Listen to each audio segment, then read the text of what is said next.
vous retenez que ce que vous voulez dans les vidéos. Mon pote, des fois je descendais plus bas que toi, ce sera la première fois et la dernière fois, tout simplement. Ok Unity System, Kazma, Kefichu, bienvenue dans US Débrief TV.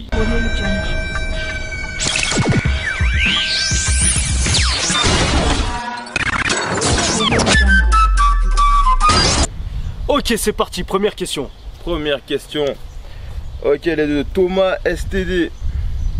Top la vidéo les gars, merci Thomas. J'ai le système nerveux et notamment beaucoup, lorsque je fais du squat, j'ai le système nerveux et notamment beaucoup la partie au niveau des cervicales qui travaille et en prend un coup. Même si ma position a été vérifiée et est bonne. Est-ce possible de faire du squat aux haltères et atteindre également de gros objectifs de force? Et cela peut-il aider à atténuer la sollicitation du système nerveux? Merci à vous deux par vos retours, ça aide beaucoup. Continuez comme ça bouge. Hop. En verlan. Ok, bon, ça fait pas mal de questions, mais merci Thomas quand même. Je vais répondre par la fin peut-être parce que c'est ce que je me souviens le plus. Donc aux haltères, non, malheureusement tu vas pas pouvoir énormément charger, du coup avoir progressé et avoir des résultats importants. En ce qui concerne tes cervicales, je pense que peut-être tu mets pas la barre sur les trapèzes, voilà, elle est un petit peu trop haute. Et au niveau de ton système nerveux, c'est plus par rapport au nombre de répétitions que le système nerveux en fait il va rentrer en jeu. Si tu as entre, je l'avais déjà expliqué dans une vidéo, si tu as entre 1 et 5 reps, qui est la fourchette de force pour faire grosso modo, c'est là où ton système nerveux il va en prendre un coup. Après au-delà, quand tu es dans l'hypertrophie entre 6 et 12 reps, normalement je pense que c'est ce qui est ton cas, normalement il ne devrait pas y avoir de souci au niveau du système nerveux. J'ai répondu à toutes ces questions? Il me semble que oui. Ouais, nickel. Ok. Nickel. Allez, question suivante. Alors, question suivante, elle est de Laurent Payados. Toujours là, ça bouge pas. Pour renforcer ses jambes au poids du corps, faire 1 km de fente, c'est bien? Sympathique la question. Ouais, bien sûr, bien évidemment que voilà, ça rentre dans le cadre, on va dire, du renforcement musculaire. Tu peux faire 1 km, 10 km, sans traverser toute la France si tu veux en pente.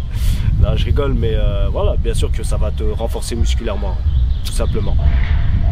Donc la troisième question est de Rodi JRN. Au top la vidéo, merci. Donc au niveau de la prise de la barre, il y a plusieurs façons de faire. Quelle est la différence s'il y en a à un niveau perf? Sensation. L'unité c'est la force et la puissance même. Yes. Bien sûr. Donc pour répondre à ta question, il y a plusieurs manières de prendre la barre. Donc je pense que tu veux parler du back squat ou du front squat. Alors ce qui va changer, mais je sais pas s'il a pas reposé la question parce que j'avais dit que j'avais pas compris. En fait il demande si oui. en fait la barre tu peux la prendre comme tu l'as, fait au niveau de la nuque ou alors devant posée sur les épaules, voilà, avec les avant-bras croisés ou autres. Exactement. J'ai vu plusieurs façons et je me demandais si ça changeait quelque chose au niveau des sensations. Ok, donc en fait c'est ce que je disais, voilà. Devant c'est front squat, derrière c'est back squat. Donc la différence en fait, les sensations elles vont être sensiblement les mêmes. Pourquoi? Parce qu'on travaille les mêmes groupes musculaires. Après ce qui va être plus intéressant sur le back squat, c'est qu'on va pouvoir charger un peu plus, donc on va dire progresser plus facilement. Et le front squat en fait voilà, on va pas pouvoir charger énormément, mais ce qui est intéressant sur le front squat, c'est au niveau de la posture. Ça va permettre, on va dire, d'avoir la position de ta colonne vertébrale qui va être naturellement voilà, ça va, en fait le mouvement va respecter les courbes naturelles de ta colonne vertébrale. Donc on va dire moins traumatisant pour le dos et plus particulièrement la colonne vertébrale. Donc les deux, voilà, faut switcher, hein. Tu veux charger un peu, c'est bien, donc faut faire du back squat et privilégier aussi un peu la technique à travers le front squat pour avoir la posture idéale, quoi. Voilà, donc les deux. Ok, je pense qu'on a fait le tour des questions. Il y avait juste Safe, Adji qui disait du coup la semaine prochaine il n'y aura pas de vidéo. Ouais, non, pas de vidéo, ouais, il n'y aura pas de vidéo. C'est pas qu'on veut pas, hein. C'est juste que voilà, on a un petit contretemps et du coup c'est un peu, ça va être un peu la course pour nous, donc tout simplement, il n'y aura pas de vidéo, mais vous inquiétez pas, on est là, ça bouge pas. Ça bouge jamais. Alors, moi j'ai ma question du coup. Donc, ma question est simple, c'était tout simplement, est-ce que tu as déjà fait donc un squat ou si tu y arrives, le squat cul par terre, donc au-delà des cuisses au niveau des genoux? Ok, alors là, ça c'est un très grand débat. Voilà, moi comment dire, je suis pas contre les critiques quand elles sont bien fondées. Voilà, nous qui on fait des vidéos sans prétention, on sait ce qu'on dit. Sinon, et on sait que ce qu'on dit, c'est vrai. Sinon, on le dit pas, tout simplement. Donc, il y avait eu un commentaire. D'ailleurs, j'ai failli m'endormir avant la fin parce qu'il faisait 100 lignes.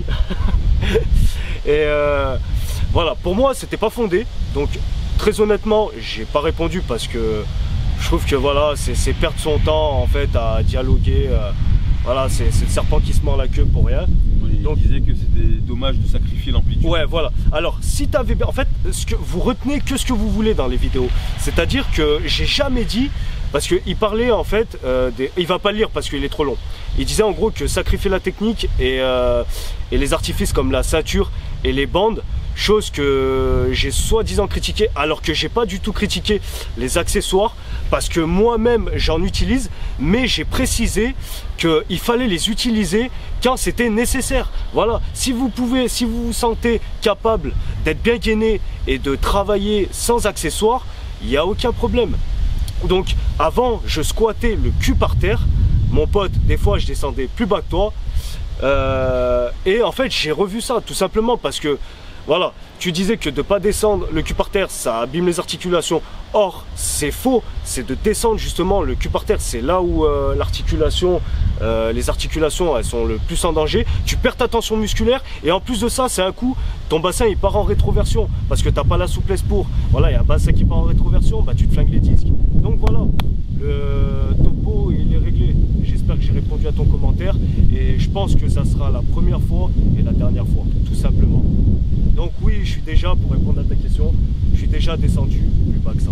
Voilà. Mais ça sert à rien. Comme dans cet épisode, la technique, voilà, pour effectuer un bon squat, c'est celle-là, tout simplement. Je pense qu'on peut boucler là-dessus. Et voilà. On vous donne tout de suite rendez-vous, donc pas la semaine prochaine, mais la semaine qui suit, avec ma performance. Voilà, comme d'habitude, on vous dit pas ce qu'il en sera. Et puis nous espérons que voilà, vraiment tous ces épisodes là ils sont voilà, ils vous motivent et vous donnent l'envie de vraiment performer comme on le fait dans US Perf. Voilà. Exactement. Eh ben écoutez, vous inquiétez pas, Kef, il va pas vous louper hein, dans 2 semaines. On espère qu'on a bien répondu à vos questions. Et puis n'oubliez pas les gars, l'unité c'est la force.